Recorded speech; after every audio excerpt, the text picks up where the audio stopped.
5:11 in the morning. I've got no time today, but I'm gonna try to brew a beer. This could end up being a bad idea. 6 ounces of Victory malt. 6 ounces of Crystal 60. 1 pound of Munich malt. 1 pound of flaked corn. Can you guess what I'm making? Comment down below with your guess. Or don't, just watch the video and I'll tell you. Base malt for this one is going to be Pilsner. I'm gonna use 8 pounds of Pilsner malt. So here's sort of my plan of attack.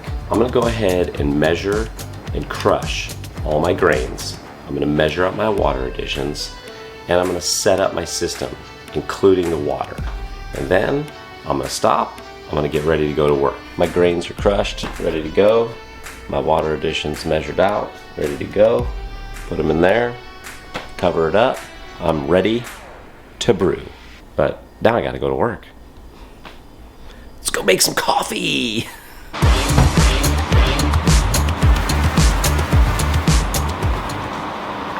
All right, it's time to get making some beer.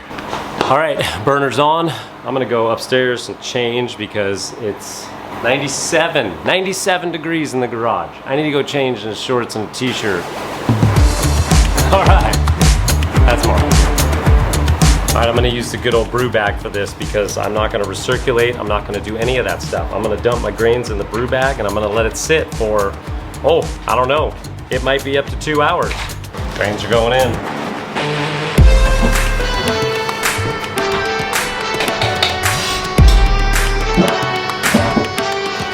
Alright, grains are in. I don't think I really have to worry about the temperature dropping too much because it's 97 degrees in the garage. It's supposed to mash at 152.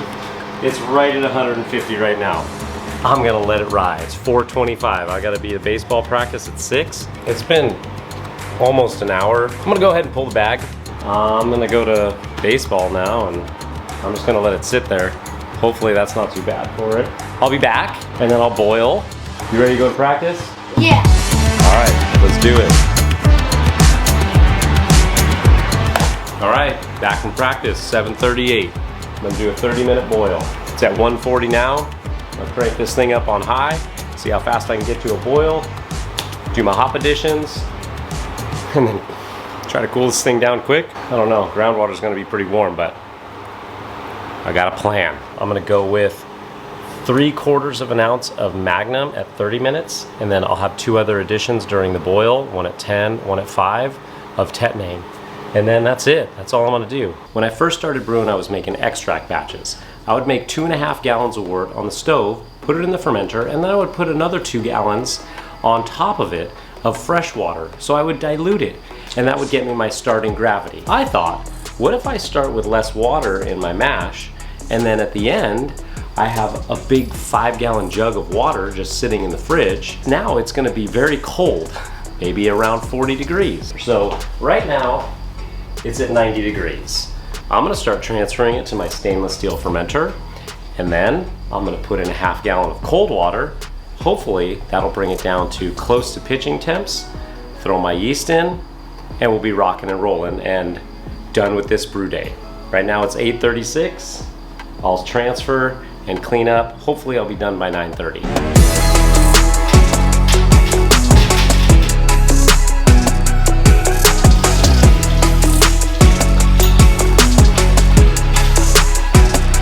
No hosing, nothing. Perfect. Got about 4.5 gallons, which is what I was expecting. Let's go put some cold water in.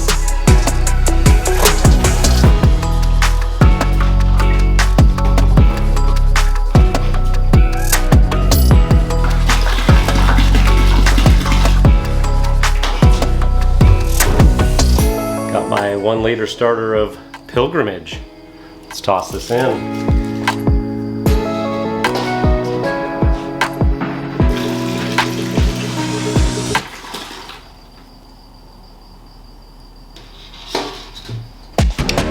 Time to clean up.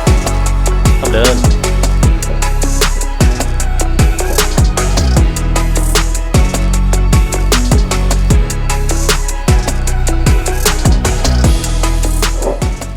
funny because when I made this beer, I had absolutely no time. And so I tried to rush through it and get it done over the course of an evening.